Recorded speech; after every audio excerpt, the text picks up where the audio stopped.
Hello बच्चा party. तो ये है आपका नेक्स्ट लेक्चर जिसमें हम करेंगे आपका डिकम्पोजिशन रिएक्शन। और कौन सी रिएक्शन हम करने वाले हैं?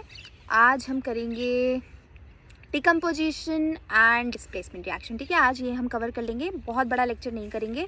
ठीक है, डिकम्पोजिशन रिएक्शन और डिस्प्लेसमेंट। लास्ट लेक्चर अगर आपने देखा हो तो मैंने होमवर्क दिया था, अगर आपने किया हो तो वेल एंड गुड। उसका जो आंसर होएगा मैं यहाँ लिख देती हूँ।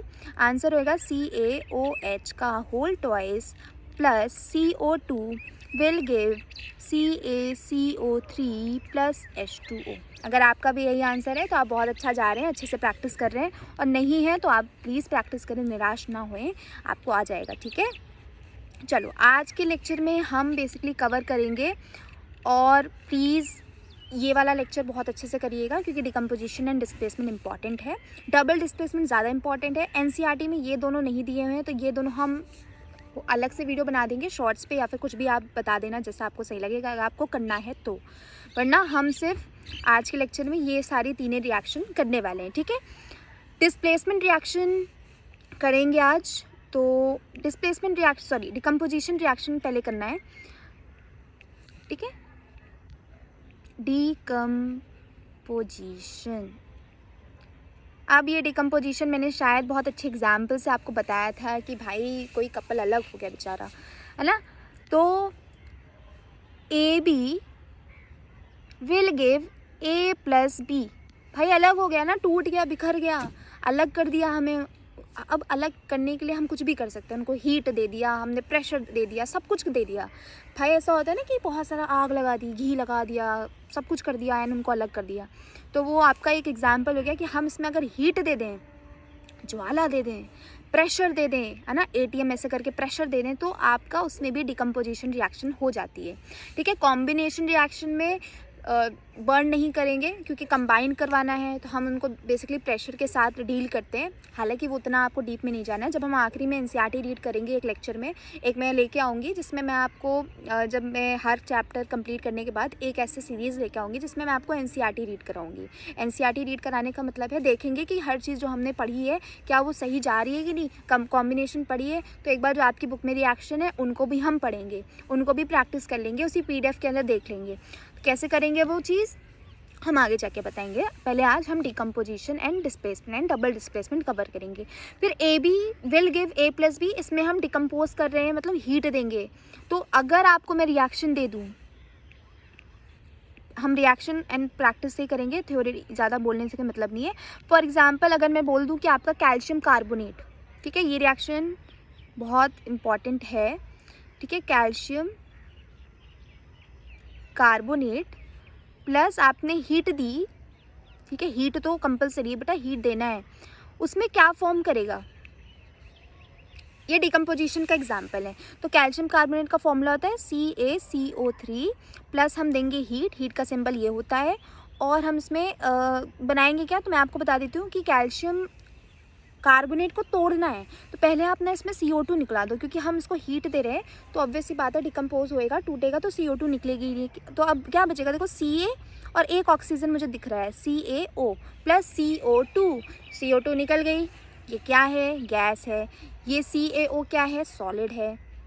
CaCO3 क्या है, ये भी सॉलिड है। ठीक है बेटा जी, ज़रूरी नहीं है कि भाई आप सॉलिड को डिकम्पोज कर रहे हो तो आपका लिक्विड ही बनना चाहिए, आपका गैस बनेगा, कुछ भी बन सकता है अकॉर्डिंग टू द रिएक्शन। तो ये पहली रिएक्शन हुई।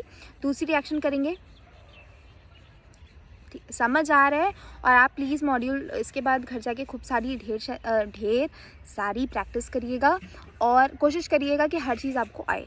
ठीक है, मतलब ज़रूरी नहीं है कि आपको मेरे मतलब ये देखने के बाद आप थोड़ी बहुत प्रैक्टिस कर लोगे तो आपको वो चीज़ बढ़िया तरीके से आ जाएगी। एक रिएक्शन है कॉपर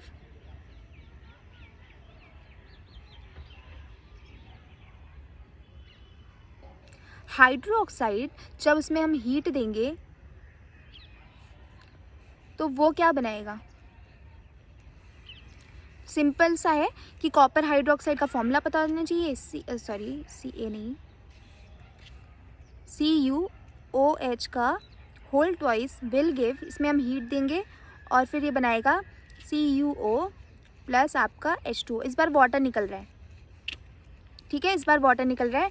कॉपर हाइड्रोक्साइड का फॉर्मूला क्या होता है, CuOH का whole twice will give CuO, that is copper oxide plus water. ठीक है, ये सारी चीज़ें निकलेंगी। आप देख सकते हो कि यहाँ पर ये आपका AB है एंड ये आपका A और B में टूट रहा है। सिंपल सिंपल, समझ आ रहा है। एक और रिएक्शन करेंगे डिकम्पोजिशन रिएक्शन में। आप एक चीज़ देखेंगे कि NCERT में इतनी सारी डिटेल में चीज़ें नहीं दी हुई हैं, सिंपली कुछ चीज़ें एक्सप्लेन कर दी है, उसमें थोड़ा बहुत एक्सपेरिमेंट दे रखा है, वो हम एक आखिरी लेक्चर यूज़ करेंगे एंड उसमें सारी NCERT रीड करेंगे। ठीक है, एक रिएक्शन और करते हैं जिसको हम इलेक्ट्रिक करंट ऑफ वाटर या इलेक्ट्रोलिसिस ऑफ वाटर कह सकते हैं। ठीक है, जैसे कि अगर हम बोलें कि हमें H2O को तोड़ना है, तो अगर हम यहाँ बोले H2O को तोड़ना है, आपने की भी होगी इलेक्ट्रोलिसिस ऑफ रिएक्शन, क्लास 8 में भी है, क्लास 9th में भी है और 10th में तो ऑब्वियसली आती है। तो H2O को जब तोड़ोगे तो ऑब्वियस सी बात है कि O2 प्लस H2 में टूटेगा। तो क्या ये बैलेंस है? नहीं, बिल्कुल बैलेंस नहीं है। AB है और ये A और B है। यहाँ पर आप देख लो H के जो टोटल एटम है कितने हैं, 2 हैं, इधर भी 2 हैं, पर oxygen is not balance. Oxygen अगर यहाँ 2 है तो यहाँ पर आपका यहाँ 1 है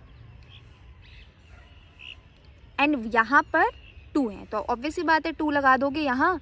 अब यहाँ ऑक्सीजन बैलेंस हो गया लेकिन यहाँ 4 हो गया, यहाँ पर हाइड्रोजन 4 हो गया, तो आपको चेंज करना पड़ेगा एंड यहाँ भी आपको 2 करना पड़ेगा। Now it is completely balance and this reaction is also known as electrolysis of water. क्या बोलते हैं हम इसे? Electrolysis of water. मैं लिख देती हूँ, इलेक्ट्रोलिसिस ऑफ वाटर। ठीक है, आई गेस इतना अगर आपने कर लिया डिकम्पोजिशन तो आप रिएक्शन कर लोगे इजीली। बस आपको उसमें टैली करना पड़ेगा कि अगर हम इसमें से ये निकाल दें तो जो बचेगा उसके अकॉर्डिंग रिएक्शन को बैलेंस करनी पड़ेगी। ठीक है, हम अभी सिर्फ ये थोड़ा थोड़ा पढ़ रहे हैं। हम एक ऐसा भी वीडियो ला सकते हैं जिसमें बेसिकली आपको सिर्फ क्वेश्चन की प्रैक्टिस करा दें चैप्टर वाइज। जैसे कि अगर हमने ये चैप्टर कर लिया, उसके बाद हम इस चैप्टर की पहले तो NCERT की रीडिंग करवाएंगे, उसके बाद NCERT की रीडिंग हो जाने के बाद हम एक बार ही उसके जो इंपॉर्टेंट PYQs हैं या जितने भी इंपॉर्टेंट क्वेश्चन चैप्टर से आए उनको कर लेंगे। अभी नेक्स्ट रिएक्शन आपकी कौन सी है? Displacement reaction. जनरल फॉर्मूला पता होना चाहिए। ठीक है, डिस्प्लेसमेंट रिएक्शन, जनरल फॉर्मूला क्या होता है इसका? A प्लस, ये नीचे लिख देती हूँ, यहाँ पर बहुत गड़बड़ आ जाएगा, A plus BC will give AB plus C। ठीक है, A plus BC will give AB plus C, ये आपकी जनरल फॉर्मूला होती है। इसमें बहुत ज़्यादा कन्फ्यूजन होता है। अब जैसे मैं एक रिएक्शन एग्जाम्पल के तौर पे दे दूँ कि Zn को मैं CuSO4 के साथ रिएक्ट करा दूँ एंड मैं बना दूँ ZnSO4 प्लस आपका कॉपर में निकाल दूँ। अब यहाँ पर होता क्या है कि स्टूडेंट्स कुछ भी रिएक्शन करा देते हैं, मतलब वो क्या करते हैं कि Zn को Cu के साथ, होता है ऐसा, आप लोग कहेंगे कि ऐसा नहीं होता होगा, लेकिन ऐसा होता है कि Zn और Cu को रिएक्ट करा दिया। अरे भाई, ऑब्वियस सी बात है कि यहाँ पर आपको दिख रहा है कि Zn A के फॉर्म में, जनरल फॉर्मूला नहीं पता होगा, नहीं कर पाओगे, सिंपल एज दैट।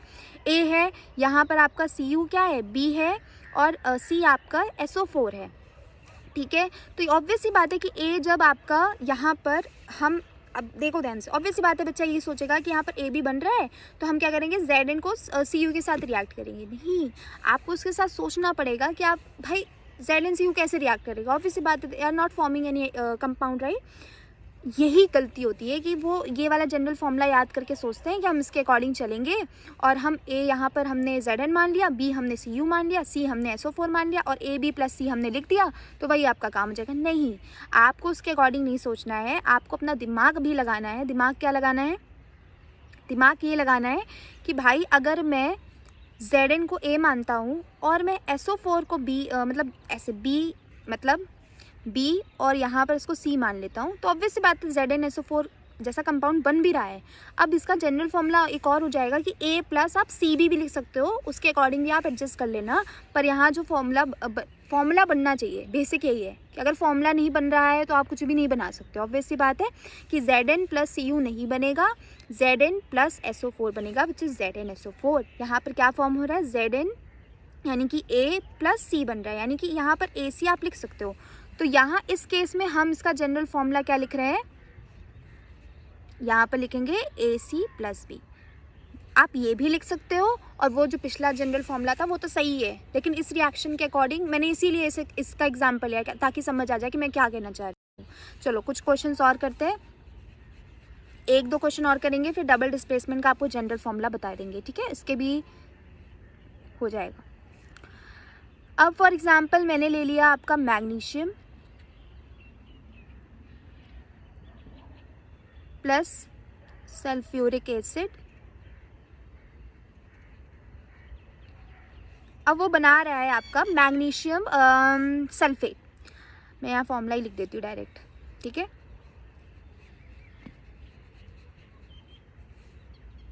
तो यहाँ लिख दिया मैंने magnesium plus H2SO4 which is a sulphuric acid will form क्या, ऑब्वियस सी बात है MgSO4 बनाएगा और H2 रिलीज करेगा। तो हम यहाँ लिख देते हैं MgSO4 plus H2 will release. समझ आया मैंने क्या बोला और उसको कैसे सॉल्व करना है? आई गेस समझ आ गया होगा। डिस्प्लेसमेंट में थोड़ा बहुत प्रैक्टिस और कर लेना। अब हम करने जा रहे हैं डबल डिस्प्लेसमेंट रिएक्शन, ठीक है। डबल डिस्प्लेसमेंट बहुत इजी है, कुछ भी नहीं है, अगर जनरल फॉर्मूला पता होता है तो कर लेते हैं स्टूडेंट्स, ठीक है। अब यहाँ लिख देती हूँ मैं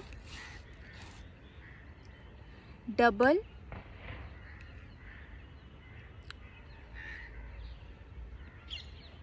डिस्प्लेसमेंट। ओहो तो आ ही नहीं रहा, इधर लिख देती हूँ डबल डिस्प्लेसमेंट। अभी भी नहीं आया, कोई ना। डबल डिस्प्लेसमेंट रिएक्शन में आपको जनरल फॉर्मूला पता होना चाहिए, जैसे कि AD, ठीक है, प्लस आपका BC will give AC plus B और D। ये आपका जनरल फॉर्मूला होता है, आना चाहिए, रटा होना चाहिए, टिप्स पे होना चाहिए, तभी आप क्वेश्चंस कर पाएंगे। अब डबल डिस्प्लेसमेंट का मैं एक एग्जांपल आपको देती हूँ, जस्ट अ सेकेंड।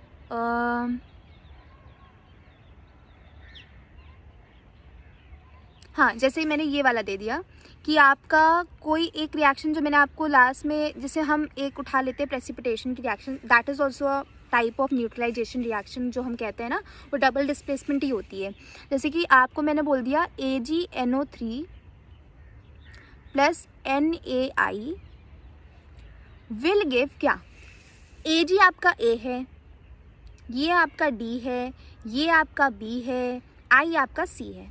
AC बनाओगे यानी कि आप AgI बनाओगे, I बनेगा प्लस NaNO3 बनेगा। समझ आया? इसमें सिंपल है, इसमें आपका फॉर्मूला लग जाता है। बाकी डबल डिस्प्लेसमेंट हो गया है, ये वाले आपको क्वेश्चंस आने चाहिए, 1-2 कर लो, जनरल फॉर्मूला याद कर लो, हो जाएगा। बाकी आपका ये वाले जो क्वेश्चंस हैं ये न्यूट्रलाइजेशन और प्रेसिपिटेशन बुक में नहीं दिए हुए हैं, CBSE के NCERT की बुक में नहीं दिए हुए हैं, तो अभी हम इसको रोक रहे हैं यहीं पर, इतना ही करेंगे। बाकी हम आपका एक लास्ट टॉपिक बचता है which is your redox and which is oxidation and reduction, वो हम अपने अगले क्लास में करेंगे, ठीक है। आज के लिए इतना ही, अच्छे से पढ़ो, बाय बाय।